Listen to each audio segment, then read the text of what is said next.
La fibre optique bientôt opérationnelle dans la ville de Bandundu. La dernière étape du travail à faire serait déposer sous les eaux des rivières Kwango-Kwilu cette fibre afin d'atteindre l'autre rive de la ville. Les travaux sont assurés par la firme chinoise CITCC. C'est ce qui justifie d'ailleurs la présence à Bandundu-Ville de la DG de la Société congolaise des postes et télécommunications, l'ingénieur Placide Mbatika. C'est le gouverneur de province du Bandundu, Jean Kamisendou, qui, malgré la présence de Dame la pluie, a procédé cet avant-midi à la pose de cette fibre.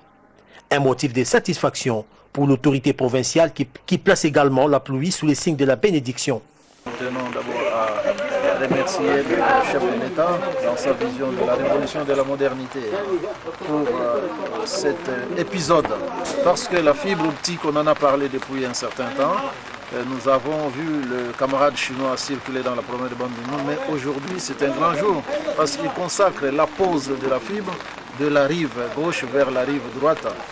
Et donc que nous puissions lancer ces travaux de la pose dans cette rivière Kwilu-Kwango sous la pluie, cela montre selon nos coutumes à nous que c'est vraiment un signe de bénédiction.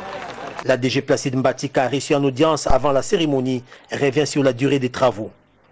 Bon, en ce qui concerne la pose sous fluviale, c'est Bandundu qui est concerné. La pose peut prendre 2 ou 3 jours, mais le lancement commence aujourd'hui. Notons la présence à cette cérémonie du vice-gouverneur de province, Madame le maire de la ville de Bandundu, le représentant du ministre national de SCPT, ainsi que tous les membres du gouvernement provincial.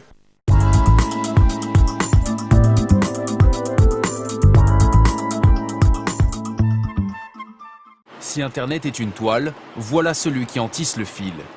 Un navire câblier avec à l'intérieur des milliers de kilomètres de fibres optiques, ce câble noir et blanc. Ces hommes travaillent en fait dans une bobine géante. Leur mission, dérouler patiemment cette pelote. Une fois déposée au fond des océans, c'est cette fibre qui fera transiter vos emails, vos photos ou vos vidéos à l'autre bout du globe. Destination pour notre bateau.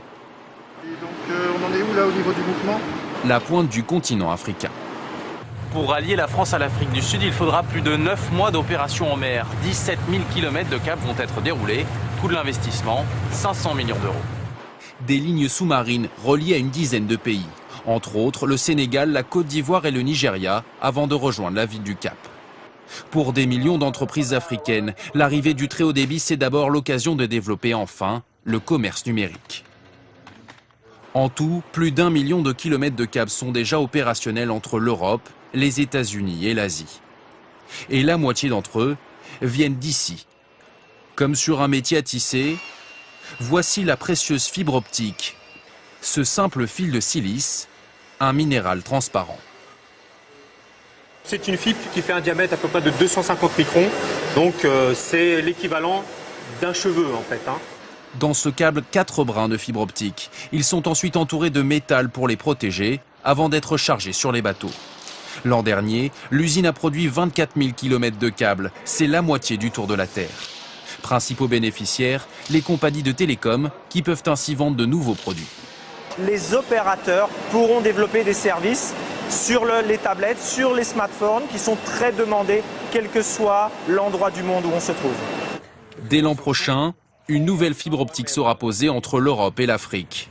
Un nouvel âge d'or des télécoms, plus d'1 siècle après la pose du premier câble téléphonique. L'Afrique, nouvel Eldorado du numérique. Un faible taux de pénétration, d'importants problèmes d'accès à l'électricité, mais des projets innovants et des infrastructures en développement, comme l'installation de la fibre optique sous-marine sur la côte ouest africaine par l'entreprise ACE.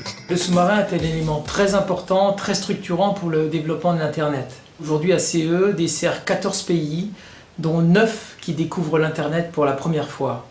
La connexion à un réseau haut débit mondial est vraiment très importante pour le développement des entreprises et donc de l'économie. L'Afrique de l'Ouest rattrape son retard sur ses voisins de l'Est. Le marché du numérique se structure et les géants du web se positionnent activement sur ce juteux marché. Aujourd'hui, Google a inventé ce qu'on appelle Google Baraza, c'est-à-dire une espèce de place publique, à l'image de la place publique, la fameuse place publique en Afrique, qui s'appelle Baraza en Swahili.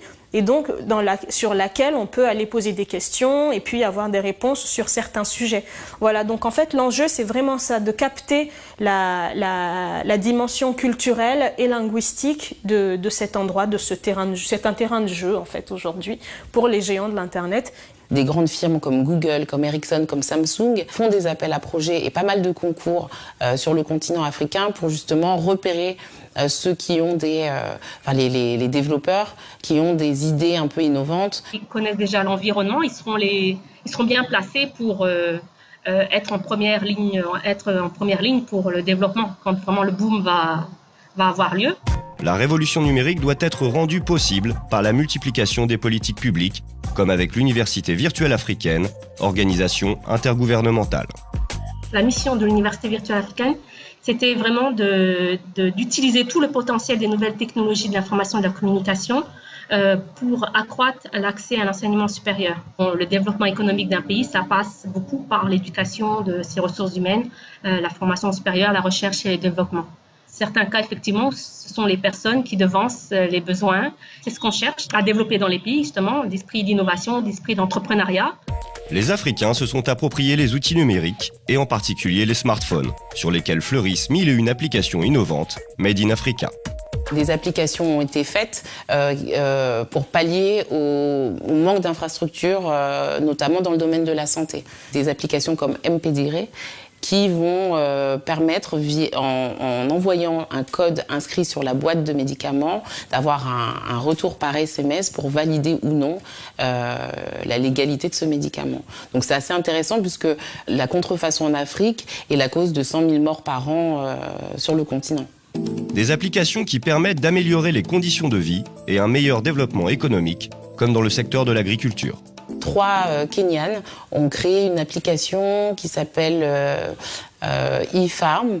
Les paysans sont souvent isolés du reste du monde. Aujourd'hui, grâce à cette application, ils peuvent avoir accès au prix du marché mondial, à la météo, etc., qui permettent d'adapter leur activité. Ce sont des contenus, ce sont des applications qui répondent aux besoins de l'Afrique, mais qui ont aussi vocation à être partagées pour faire de l'Afrique un continent qui participe au développement des contenus dans le monde. L'internaute africain est d'ores et déjà un acteur incontournable du monde connecté.